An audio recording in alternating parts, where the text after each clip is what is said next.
Sa isda, hindi lang tinik ang tinatanggal, pati ang kaliskis. Pero dito sa palengke ng Dagupan, may ibang klase ng kaleskes na hindi sa isda makikita, kundi sa sabaw. Kaleskes ang tawag sa pinakuloang lamang loob ng baka na authentic dish ng mga taga-Dagupan. Nakilala namin sina Nanay Beta at Nanay Mercy dito sa Kaleskesan. Ang magtiyaking yan, mula lang naman sa pamilya na pinakaunang nagtinda ng kaliskes sa buong Dagupan. Ito po ba yung world famous kaliskes? Ano po ba ang mga ingredients ng kaliskes? Yung mga bituka, Bituka. saka pali, saka laman, buto. Ito, bituka. May bituka? Oo, saka ito, pali. Pali? Ano po yung sabihin? Lapay po. Lapay. Lapay. Ito po, Pancreas. Pancreas. saka ito, laman. Kada order, magkano po yun? 50. 50 pesos. Pakukula ng 5 oras ang mga lamang loob. Para makatipid, ginagamitan ito ng kahoy na panggatong. Pwedeng pumili ng laman loob ang customer. Tsaka ito lalagyan ng iba pang pambalasa.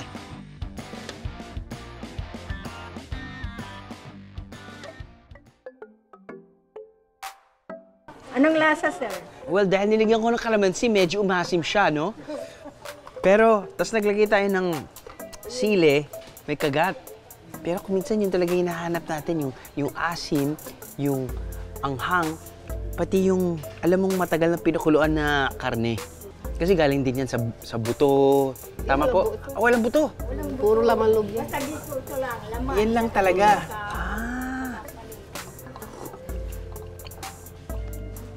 Oh, napakalambot.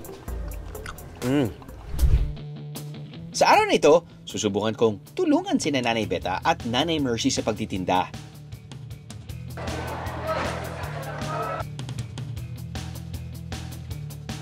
Saan ko po lalagay? Doon sa lamesa. Ah, doon! Baka mapasok po kayo eh. Ganun pala yun. Thank you, bro. Ito talagang, parang gusto ko talagang kumuha ng talagang totoong fork eh. Parang feeling ko pho lang ito, hindi fork. Pho. Sabaw, sir. Doon na lang po. Ah, okay. Mainitan lang. Ah, okay. Baka mapasok kayo eh. So, lalagay ko po dito. O, dyan. Saka yung lagyan ng sabaw. Lagyan po natin ng sabaw. Oo. So, kukunin ko po dito. Opo. Tapos nun, Tapos, lalagay ko sa ulo niya. ay siya! Mainit. Mainit. Mapapaso siya. Yan. Yan. Yan. Isa pong order ng pali po. Pali. Pali, yung pancreas po. Pagpiaso. Pancreas. Ay, yung pancreas. Yung pancreas. Wala pala sila. Ay, wala na po. Close na po kami. Local lang po.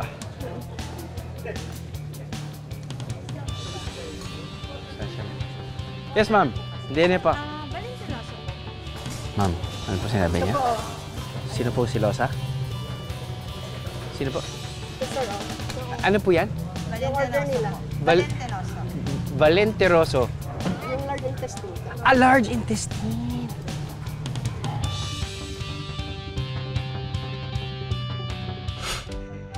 Sa loob ng mahigit 6 na dekada, pagtitinda ng kaliskis na ang bumubuhay sa pamilya ni Nanay Mercy. Pangatlong henerasyon na siya na nagbebenta nito at wala raw siyang balak na maging huli dahil patuloy daw niyang ipapasa ang recipe ng kaliskis sa mga susunod pang henerasyon ng kanilang pamilya. Ang kainan namang ito, isa sa may pinakamaraming naimbentong recipe ng bangus. Alin kaya sa mga ito ang karapat-dapat bigyan ng award? Let's call in the contestants! Hi, sir. Hi. I'm Daing. Daing? Yes, sir. Pangalan mo Daing? Yes, sir. Ah.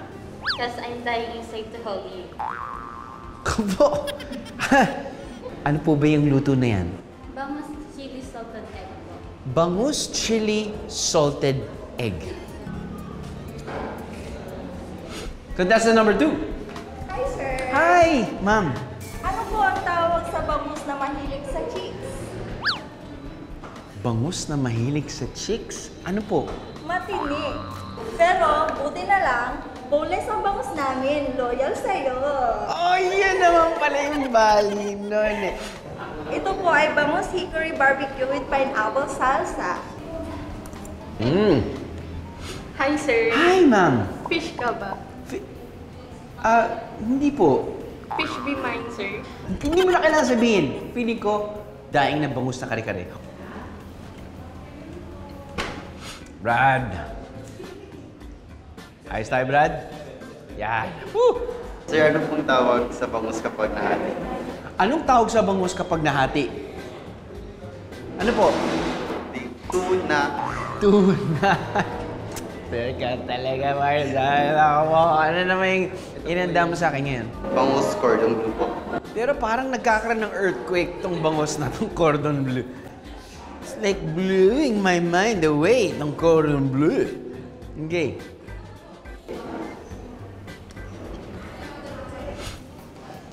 What's up, bro? Ano po ang isda nagiging bato, sir? Anong isda yung nagiging bato? Ano? Hindi, pera na, sir. Pera na, naging bato pa.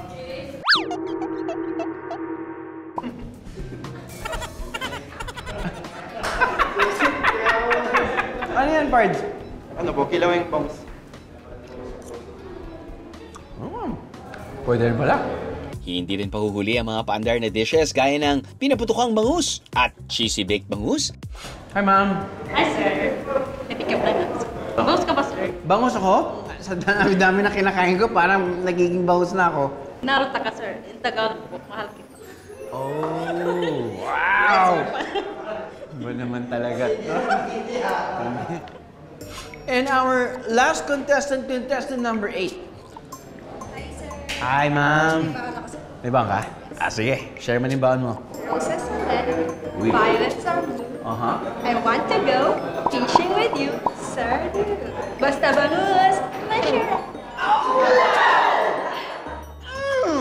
Gusto ko yung ganun mo, ah. Ilang beses yung pag pinag-practicean yan? 10 times! May earthquake lang. Nako, nakita ko. Yung uho mo, pumunta na. Secret lang natin yun, sir. Wala, nakakita. Matindi ang pick-up lines. Ang laban sa pinakamasarap na bangus dish. Kaya naman matapos ang masusing pagpili, hahatulan ko na ang mga bangus dish na ito, Biyahros. It's a very tough choice. Yung top 3 ko ay third, yung paella. I'm a fan of mayonnaise. So I guess kung anong lalagay mo sa mayonnaise, katulad netong, well, daing na bangus, lalagyan mo lang ng mayo, tapos dun meron kang kanin. For me, it's like a full meal already, so that's part of my top 3. Para sa top 2 favorites ko, ang bangus sisig at bangus teriyaki. I love how it tastes. And this one as well dahil ang sarap ng crunchiness niya, pati yung savory and sweet combo niya. Ang makatatanggap ng award, walang iba kundi ang pasimuno ng lahat ng dish na ito, si Chef Eric. Simula lang kami una sa yung pinaka-basic na traditional Filipino dish na grilled boneless bangus.